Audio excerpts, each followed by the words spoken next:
जितने लोग विश्वास करते हैं जब मैं प्रार्थना करता हूं मेरी प्रार्थना सुन ली जाती है। मेरी प्रार्थना सुन ली जाती है। मेरा परमेश्वर धर्मियों की प्रार्थना को सुनता है करके लिखा है। बड़े बड़े काम करने के लिए मेरे हाथ में एक हथियार दिया गया है, वो प्रार्थना ही वो हथियार है। उस हथियार को प्रभु ने मुझे दिया था कि शत्रु के काम को, अंधकार की ताकतों को हम तोड़ डाल सकें। प्रभु का वचन में आया है, जो तुम में वास करता है वो संसार में जो है उससे बड़ा है। विश्वास करने वाला एक जोरदार हालेलुया बोले। हम में वास करने वाला हालेलुया हालेलुया हालेलुया, जो दुनिया में कार्य करता है, दुष्टों में कार्य करता है, अगुओं में कार्य करता है, नेताओं में कार्य करता है, उस आत्मा को तोड़ के कार्य करने के लिए हमेशा हमेशा वो बलवंत है। कुछ मिनट के लिए बैठ जाएं। प्रभु यीशु मसीह के महान नाम से एक और बार प्रार्थना करने के लिए आपको यहां हम स्वागत करते हैं। बैठ जाएं, बहन बैठ जाएं। बातों को थोड़ा सा ध्यान से सुनिएगा। मैं कुछ क्षणों में कुछ बातों को आपके मन में बैठाने के लिए चाहते हैं, जिससे आप इस मुद्दा से और इस इकट्ठे होने से आप अवगत हो सकें। जैसा मैंने कहा, धर्मियों की प्रार्थना से बहुत कुछ होता है। उस वचन पर हम पूरा विश्वास करते हैं। हम अपने धार्मिकता के चलते प्रभु के पास नहीं आ सकते हैं। बाइबल बतलाती है हमारा धार्मिकता एकदम गंदे फटा कपड़ा के समान है, परंतु महान प्रभु यीशु मसीह की बलिदान के चलते, उसके ऊपर विश्वास करने के चलते हम परमेश्वर के निकटता में धर्मी ठहराए गए हैं। एक और बार उस बात के लिए धन्यवाद दें। हालेलुया। बगल वाला का हाथ पकड़ के बोलिए, आप जो हैं प्रभु यीशु मसीह के बलिदान के चलते धर्मी हुए हैं। आपके पुण्य से नहीं, अपने भले कामों से नहीं, परंतु भले काम करने के लिए प्रभु ने हमें धर्मी बनाया। उस काम में आगे बढ़ने के लिए हमें प्रार्थना का एक साधन दिया गया है। धन्यवाद हो, धन्यवाद हो। प्रभु यीशु अंतिम दिनों में कलवरी क्रूस के ओर बढ़ने के पहले उसके दिल व्याकुल से भरा था, क्योंकि संसार का सारा पाप का बोझ उनके ऊपर उंडेला गया था। इसलिए वो उस दुख की घड़ी में, याद रखिए, अभी उनका जान को लोग बिल्कुल ऐसे करने जा रहे हैं, उनका शरीर को फाड़ के क्रूस पे लगाने जा रहे हैं। प्रभु यीशु जानता था उस दुख के घड़ी में भी उसने प्रार्थना के लिए जगह दिया। आप और हम जानते हैं, गेत्सेमने बगीचा के ओर वो आगे बढ़ रहा था। एक तो पैसा के पीछे चला गया, लौट गया। उसके चित्त में केवल यही था, युगदास हमें पैसा मिल रहा है, इसलिए पैसा के चक्कर में वो चला गया। अपने बुलाहट को भूल गया, अपने बड़े बड़े काम को प्रभु ने उसके हाथों के द्वारा किया, उस सारी बातों को भूल गया, वो चला गया। अभी 12 चेलों में से केवल 11 लोग बचे हुए हैं। उन 11 लोगों में से उस बगीचा के निकट आने के बाद केवल 8 लोगों को वहां बैठा दिया। केवल 3 व्यक्ति को अपने साथ उस व्याकुलता में, उस दुख की घड़ी में साथ देने के लिए भीतर ले गया। आप इस वचन को पढ़ते होंगे, थोड़ा सा मन लगा कि उस तस्वीर को अपने मन की पर्दा में लाइएगा। उसी प्रकार हमारे सारे कलीसियाओं की संख्या जरूर लाखों लोगों से अधिक है। जगह जगह में हमारी कलीसियाएं वहां परमेश्वर की ओर ताक के प्रार्थना करते हैं। यीशु मसीह के नाम को वे ऊंचा करने के लिए कोशिश करते हैं। लेकिन इस बार हमारे अगुओं ने बैठ के ये सोचा, अभी हमें इस देश के लिए आंसुओं के साथ गिड़गिड़ाते हुए अपने पूरा मन को, हृदय को उंडेलते हुए प्रार्थना करने वालों को हम लोग ले आएंगे। सबको लाने से तो हमें न केवल यहां हमारा पूरे हाथे भर में जगह नहीं होगी, परंतु उन लोगों को, उन प्रार्थना को युद्ध समझने वालों के, प्रार्थना को एक गंभीर बात समझने वाले, जो आंसुओं के साथ आत्माओं के लिए प्रार्थना कर सकते हैं, केवल उन्हीं लोगों को हम लोग इकट्ठे करेंगे। वो भी, उसमें भी बहुत लोग हैं। केवल 5000 लोगों को ही हम स्थान देंगे, बाकी लोगों को आने नहीं देंगे। जैसा यीशु ने 11 में से 8 को छाट के बाहर रखा, इसका मतलब ये नहीं वे चेले नहीं है, परंतु 3 के ऊपर भरोसा रखे, ये मेरे साथ व्याकुल होने के लिए तैयार रहेंगे, ये मेरे साथ आंसू बहाने के लिए तैयार रहेंगे। क्योंकि बाइबल ये बतलाती है, वो चिल्ला चिल्ला के प्रार्थना कर रहा था, बहुत आंसू बहा के प्रार्थना कर रहा था। उस वचन को मैं थोड़ा दिखाने के लिए चाहता हूं। इब्रानियों की पत्री, उसका 5वां अध्याय, इब्रानियों की पत्री उस 5 अध्याय का इस वचन को आप जानते होंगे। प्रभु यीशु मसीह के अंतिम घड़ी की प्रार्थना के बारे में वहां पर इब्रानी का लेख कहता है, 5वां अध्याय का वहां पर 7वां पद को हम थोड़ा ध्यान से देखेंगे। इब्रानी 5 अध्याय का 7वां पद को मैं पढ़ रहा हूं और आप अपना बाइबल में देखिएगा। जरूर पर्दा में है और उनके लिए जो छोटे अक्षर को नहीं पढ़ सकते इसलिए पर्दा में डालते हैं, परंतु आपके हाथ में बाइबल रहता होगा, उस बाइबल में से देखिएगा। इब्रानी उसका 5वां अध्याय का उस 7वां पद को मैं पढ़ रहा हूं। यीशु ने अपने देह में रहने के दिनों में ऊंचे सबसे पुकार पुकार कर और आंसू बहा बहा कर उससे जो उसको मृत्यु से बचा सकता था प्रार्थनाएं और विनती की, और भक्ति के कारण उसकी सुनी गई। मैं एक और बार उस वचन को पढ़ रहा हूं, थोड़ा ध्यान से देखिएगा। यीशु ने अपने देह में रहने के दिनों में ऊंचे शब्दों से, कोई कहते हैं भैया क्यों प्रार्थना में आप लोग कलीसिया के लोग इतना चिल्लाते हैं, क्या परमेश्वर बगरा? ना ना ना ना भैया, परमेश्वर मेरा बगरा नहीं है जिसने खानों को बनाया।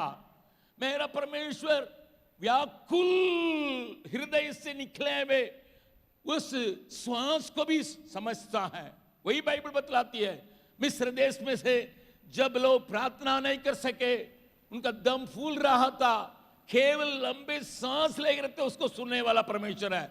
वो बहरा नहीं है, परंतु अपने व्याकुल को दिखाने के लिए संसार में इतना पाप बढ़ गया है, गली गली में पाप है, घर घर में पाप है, बच्चे नच्छे सब में और जवानों के बीच में पाप पाया जाता है।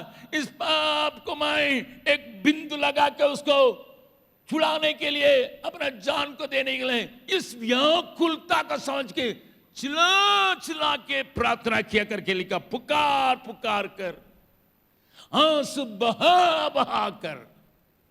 यीशु के थोड़ा देखिएगा, यीशु केवल बहाने आंसू दिखाए नहीं, बहा बहा नदी किनारे वो आंसू बहाकर प्रार्थना और विनती किया।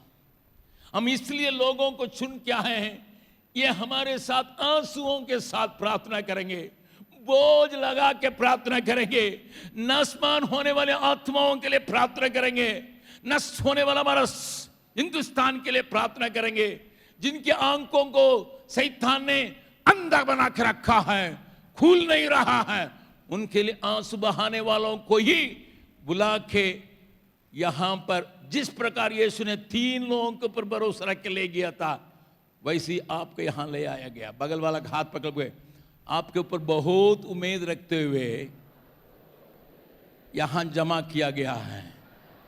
अब एक साधारण प्रार्थना के लिए नहीं आए हैं, जबरदस्ती प्रार्थना करने के लिए आए हैं।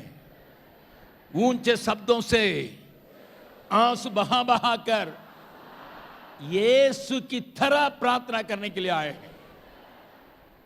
एक और बात को भी मैं दिखाने के लिए चाहता हूं। बाइबल बतलाती है परमेश्वर इस काम को करता है करके बाइबल बतलाती है। वो पुराना नियम में जकरिया नबी की किताब उसका 12वां अध्याय में 10वां पद में यूं लिखा है। जकरिया नबी की किताब जो पुराना नियम में आखिरी किताब के पगले जकरिया नबी की किताब और वहां 12वां अध्याय उसका 10वां पद में यूं लिखा है। प्रभु क्या वायदा करता है, मैं दाऊद के घराने, शब्दों को थोड़ा समझिए, घराने, आप और हम जरूर यहूदी गोत्र में से नहीं पैदा हुए, लेकिन यीशु मसीह पर विश्वास करने के चलते दाऊद के सिंहासन पर बैठने वाला प्रभु हमारा प्रभु है। और उस सिंहासन में बैठने के लिए आपको और आपको बहन, आपको जवान, आपको तैयार कर रहा है। इसलिए हम उस बात के लेके दाऊद के घराने बने हैं। और यहां लिखा है यरूशलेम के निवासियों पर, यरूशलेम का मतलब कलीसिया के निवासियों पर क्या किया करेगा, अपना अनुग्रह करने वाली और प्रार्थना सिखाने वाली आत्मा उंडेलूगा। सबको अपने सिर पर हाथ रखें। हे प्रभु, मैं यहां पर आया हूं, आई हूं। हालेलुया। मुझे तूने एक मकसद के साथ लाया है। इस मीटिंग के दौरान मेरे अंदर प्रार्थना करने की आत्मा उंडेला जाए, बिल्कुल उंडेला जाए, और वो मुझे औरों को जलाने लायक दून होने पाए। थाली बजा के परमेश्वर को धन्यवाद करें।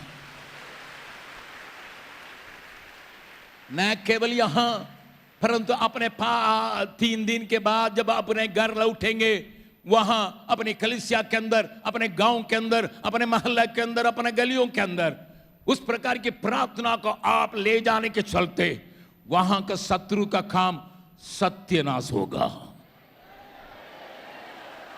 इसलिए हमारी प्रार्थना में दाऊद के घराने को हम लोग कहते हैं हम परमेश्वर का परिवार हैं।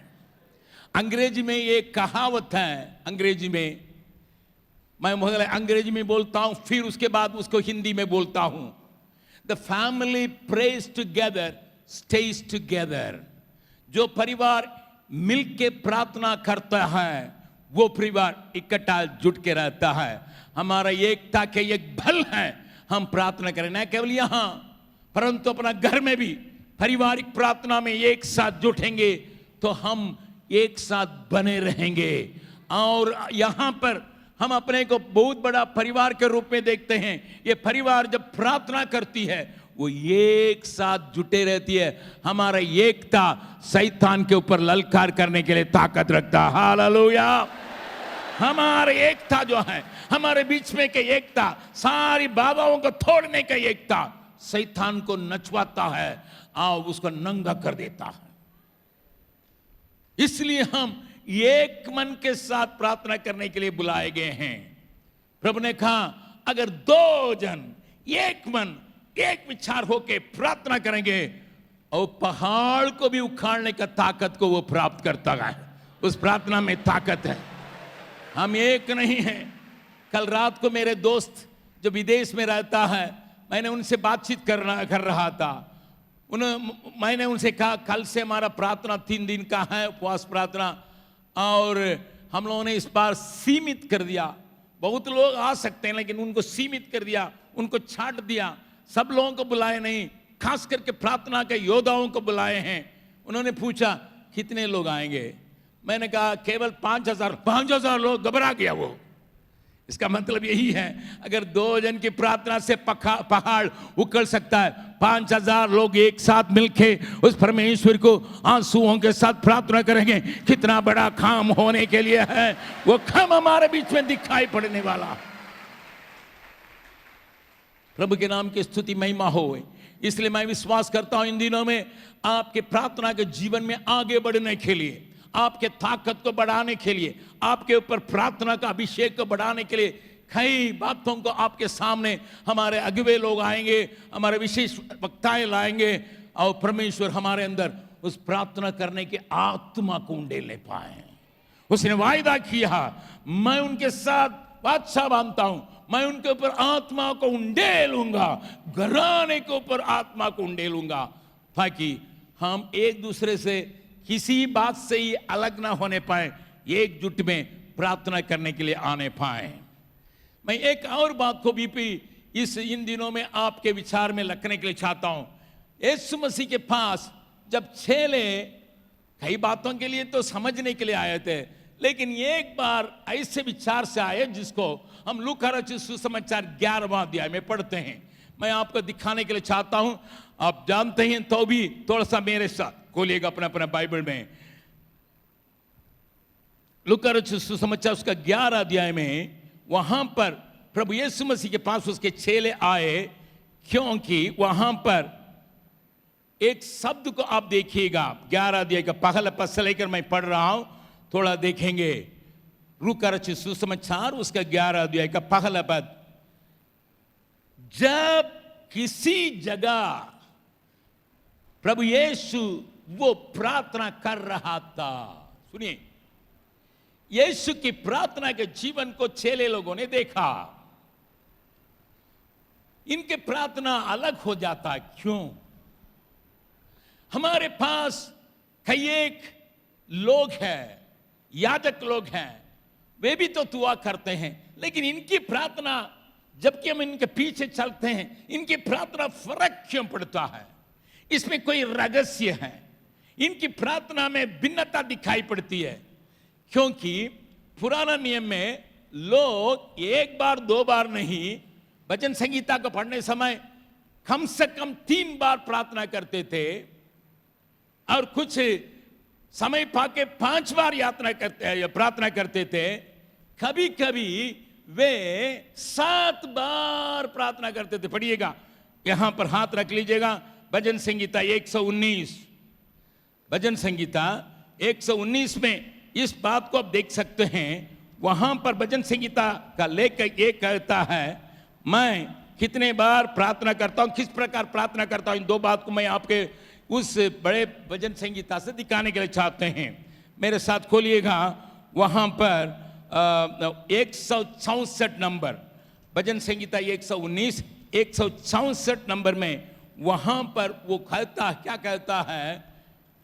3 बार नहीं, वो तो हम हमेशा कहते हैं, जो दानियल 3 बार अपना खिड़की खोल के यरूशलेम को और प्रार्थना करता था, 5 बार लोग करते थे, वो भी बाइबल बतलाती है, भजन संगीता का लेके कहता। लेकिन यहां भजन संगीता का लेखक 119 164 पद में कहता, रात भर मैं स्तुति करता हूं और प्रतिदिन 7 बार। कितने बार? इसका मतलब पुराना नियम के पवित्र लोग जानते थे प्रार्थना में ताकत होती है। 7 बार तेरी स्तुति करता हूं। इन प्रार्थनाओं को इन चेले लोगों ने देखा था, याजकों की प्रार्थना को सुनाया करता था। वहां सिखाने वाले, वचन को सिखाने वाले की प्रार्थना को उन्होंने सुना था। लेकिन जब यीशु प्रार्थना करके लौट रहा है, इनकी प्रार्थना में फर्क पड़ रहा है, इनकी प्रार्थना भिन्न पड़ता है। हम उनसे पूछेंगे, क्या भैया आपकी प्रार्थना अलग है, इसलिए यूहन्ना ने जैसा प्रार्थना करने के लिए अपने चेलों को सिखाया, हमें भी प्रार्थना करने के लिए सिखाइए। मेरे प्यारों, प्रार्थना सीखने की बात भी होती है, इस बात को याद रखिएगा। आप यीशु से ही ज्यादा सीखने के लिए कोशिश किए, इसलिए वहां पर उन्होंने प्रार्थना सिखाया, एक प्रार्थना जिसको हम कहते हैं प्रभु की प्रार्थना। और उस प्रभु के प्रार्थना का शुरुआत में ही हम आते हैं। लूका रचित सुसमाचार 11 अध्याय में 2 पद में हम इसको देखते हैं, जब तुम प्रार्थना करोगे तो इससे शुरू करना, क्या करना? हे पिता। हो 6 लोगों को मालूम हो गया। हिंदी में तो हे पिता है, लेकिन अंग्रेजी में अन्य भाषाओं में ये लिया, हे हमारे पिता, हे हमारे बाप। इसका मतलब वे यहां प्रार्थना के लिए अपने बाप से भीख नहीं मांगने जा रहा है, परंतु अपना रिश्ता जो पिता के साथ है, मैं आपका बेटा हूं, बेटी हूं, मेरा रिश्ता आपके साथ इसी जोड़ाई में है, इसी प्रकार जुटा हुआ है, इसी प्रकार हम लोग एक साथ हुए हैं। इसलिए प्रभु ने प्रार्थना करने के लिए, हे हमारे बाप। एक मालिक एक नौकर के बीच में के संबंध, मालिक के सामने एक आदमी आके गिड़गिड़ा के कहेगा, मालिक सुनिए ना मेरा परिवार में कुछ खर्चा है, ये है करके, पहले मालिक आप तो बहुत दयालु हैं, बहुत ये हैं वो है करके उनको फुसलाते हुए अपनी आवश्यकताओं को बढ़ेगा। लेकिन आप और हम जो यीशु मसीह के लहू से खरीदे गए हैं, धोए गए हैं, हम उसके नाम पर विश्वास करने के चलते, उसके संतान होने के चलते, हम आप किस प्रकार प्रभु के पास जाते हैं? हे हमारे बाप, पिताजी सुनिए। अधिकार के साथ, हिम्मत के साथ हम उसके सामने खड़े होने के लिए प्रभु ने एक बहुत बड़ा सहायता किया। ताली बजा के परमेश्वर के धन्यवाद। पुराने नियम के लोगों ने यहोवा ये शब्द को अपने मुंह से इस्तेमाल जल्दी नहीं करेंगे। अभी भी इजराइल में जाइएगा, यहूदी लोग जब लिखते हैं परमेश्वर अर्थात पुराने नियम में यहोवा शब्द दिया, यावे, उसको लिखने समय काम के डर के मारे उसको लिखने के लिए भी कोशिश करेंगे। परंतु हम आज उस अनुग्रह सिंहासन के सामने हिम्मत बाके आते हैं, क्योंकि हम किसके पास आए हैं? अपने बाप के पास आए हैं। बाप से अधिकार को मांगने के लिए, बाप से ताकत को मांगने के लिए, बाप से शैतान की क्रिया जिन्होंने पूरा किया, हाँ उसको खत्म किया, उसमें शामिल होने के लिए हम भी आए करके प्रार्थना करके हिम्मत के साथ आए हैं। इसलिए हमारा रिश्ता बना है, उस रिश्ता का आधार पर प्रार्थना करने के लिए आए हैं। कितने लोग इस बात पर विश्वास करते हैं? एक जोरदार हालेलुया बोले। इधर तो इधर दम ज्यादा है, भीड़ यहां ज्यादा है। बहन लोग बोलिएगा थोड़ा सा, जैसा अपने पति को आप डांटती है वैसा बोलिए थोड़ा सा। बाप के यहां भीख नहीं मांगने के लिए आए हैं, अपने हक को बताने के लिए, दिखाने के लिए, हे प्रभु इसको करना होगा, इसको आपको करना होगा। मैं आपके कहे हुए वचन के अनुसार मांगने के लिए आया हूं, आई हूं, इसलिए हिम्मत बांध के आया हूं करके यहां पर प्रार्थना करने के लिए आए हैं। लेकिन बाइबल में यह भी बतलाती है, अपने लिए प्रार्थना करने की आवश्यकता नहीं, तुम्हारा बाप जानता है तुम्हारे लिए क्या दरकार है। चिंता मत करो, फिक्र मत खाओ, क्योंकि तुम्हारा बाप जानता है तुम्हारे लिए क्या दरकार है। छोटा बच्चा पापा से नहीं बोलेगा आज चावल ला दीजिएगा, दाल ला दीजिएगा, उसका कोई मतलब नहीं है, उनका लाना उनका जिम्मेदारी है। वो जानता है मेरे लिए चावल दाल सब चाहिए। इसलिए हम यहां अपनी आवश्यकताओं के लिए प्रार्थना करने के लिए नहीं आए। हमारा देश जो शैतान के जंजीरों से बंधा हुआ है, शैतान उनको पकड़ के रखा है, अंधा बना के रखा है और ऐसा ऐसा बना के रखा है। और उन लोगों के लिए दुआ करने के लिए, जैसे यीशु पाप की बोझ के चलते आंसू बहा बहा कर, आवाज उठा उठा के, एकदम जोर जोर से जब उसने विनती किया, उसी प्रकार प्रार्थना करने के लिए यहां आए हैं। और यहां इसलिए 3 दिन आपके ज्ञान केवल बातचीत करने में नहीं, परंतु प्रार्थना में कई समय गहराई में जा सकूं, परमेश्वर के संग कई समय बातचीत कर सकूं, कई समय परमेश्वर की आवाज को इच्छा का पहचान के उसके आधार पर प्रार्थना करूं, उसमें मन लगाने के लिए आप यहां पर आए हैं। इस बात को भूलना नहीं। मेरा रिश्ता उससे एकदम जबरदस्ती होता है, मेरा रिश्ता उसके साथ बिल्कुल ऐसा होता है।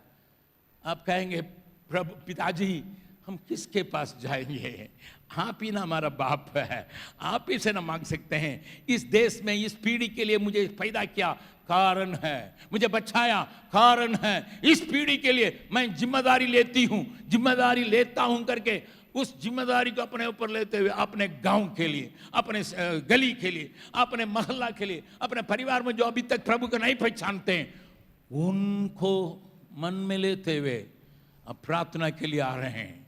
इस बात को मन में रखें, हम 1 मिनट के लिए घुटना में आए हैं।